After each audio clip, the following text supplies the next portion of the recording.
अपने पिता के आदर्शों पर चलकर समाज को अपना समय, तन, मन, धन का समर्पण पीयूष सैनी जी देते हैं। हमारे साथ में समता सैनिक दल के प्रदेश के सचिव माननीय कमल बोस जी, वरिष्ठ कमांडर लगातार मिशन को समर्पित हैं।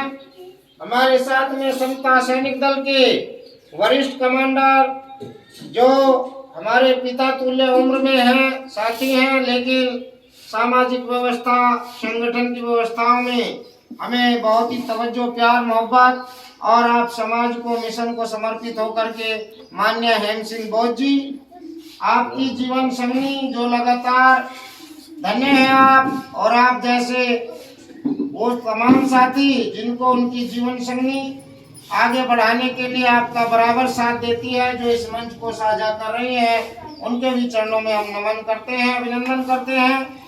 हमारे साथ में समता सैनिक दल के जिला अध्यक्ष श्रद्धेय सरदार ब्रह्म सिंह जी, जो लगातार मिशन को आगे बढ़ाने में समता सैनिक दल को यहाँ सींचने में लगे हैं। मैं आप तमाम बुजुर्ग साथियों को, मेरे पिता तुल्य साथियों को, सबको मैं नमन अभिनंदन करता हूँ और आपका बहुत बहुत आभारी हूँ कि आपने अपने जिला अमरोहा में समता सैनिक दल की जिला स्तरीय कैडर बैठक में हमें आमंत्रित किया और ये अवसर मिला कि हम अपनी बात को जन जन तक पहुँचाने का काम कर सके। उसके लिए सर्वप्रथम हम यहीं से बात शुरू करेंगे कि आपकी क्रांतिकारी धरती और ये भूमि जिसको आपने अंबेडकर विचारों से, माता रमाबाई, फातिमा शेख, सावित्रीबाई फुले और तमाम महापुरुषों तथागत गौतम बुद्ध जी के विचारों से सींचने का काम किया है, आप सबके समर्पण सहयोग को नमन करते हैं। समता सैनिक दल पर ही मैं चर्चा करूंगा क्योंकि तमाम चर्चाएं रही है। हमारे बीच के सभी साथियों ने आपको उजागर किया।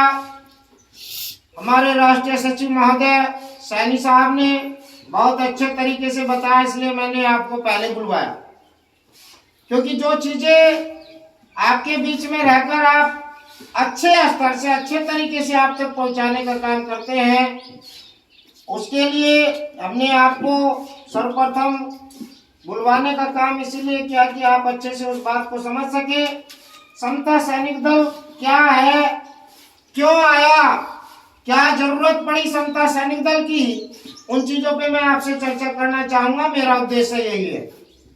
हमारे समता सैनिक दल के मेरे सामाजिक गुरु, समता सैनिक दल के कई बार रहे राष्ट्रीय अध्यक्ष और वर्तमान के समता सैनिक दल के मुख्य संरक्षक माननीय उमेश सिंह गौतम जी को नमन करते हैं। समता सैनिक दल के मुख्य सचेतक माननीय डॉक्टर आर जोशी जी, जिनके राष्ट्रीय अध्यक्षता में समता सैनिक दल को राष्ट्रपति अवार्ड से सम्मानित किया गया, उनको भी हम नमन करते हैं। समता सैनिक दल के राष्ट्रीय अध्यक्ष क्रांतिकारी माननीय टेक सिंह गौतम जी को नमन करते हैं और समता सैनिक दल की संपूर्ण राष्ट्रीय कार्यकारिणी, प्रदेश कार्यकारिणी को साधुवाद, धन्यवाद देते हुए समता सैनिक दल 24 सितंबर 1924 को स्थापित हुआ। बाबा साहब डॉक्टर बी.आर. अम्बेडकर जी ने किया, लेकिन सवाल यह आता है कि 101 वर्ष पुराना संगठन आज इतना पीछे क्यों है। आपसे सवाल होता है, मुझसे भी होता है, हम सबसे होता है, क्योंकि बाबा साहब जैसे अभी हमारे साथी अंकुल जी ने बताया, बहुत सारे लोग तो ऐसे हमारी टांगी खींचने में लगे रहते हैं। बहुत सारे ऐसे लोग हैं, काम न कर कर चौराहे पर फालतू की बातें तो करेंगे, लेकिन बाबा साहब, तथागत गौतम बुद्ध या महापुरुषों या अपने माता पिता के आचरण पर चलने का काम नहीं कर सकते।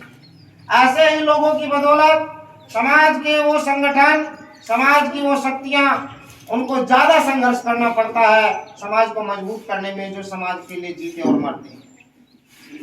उनको ज्यादा संघर्ष करते हुए अपनी ऊर्जा को ऐसे लोगों की बदौलत खराब करना पड़ता है। तो यही कारण भी रहा है कि बाबा साहब द्वारा स्थापित समता सैनिक दल बहुत मजबूत नहीं हो पाया। हम लोग बड़ी बड़ी बातें कर लेते हैं। बातें करने से संगठन नहीं बढ़ेगा। बातें करने से जिस प्रकार से परिवार नहीं बढ़ता, घर में जब तक आपके पैसा नहीं आएगा, आर्थिक मजबूती नहीं आएगी, क्या आप परिवार का संचालन ठीक से कर पाएंगे? बिल्कुल नहीं कर पाएंगे।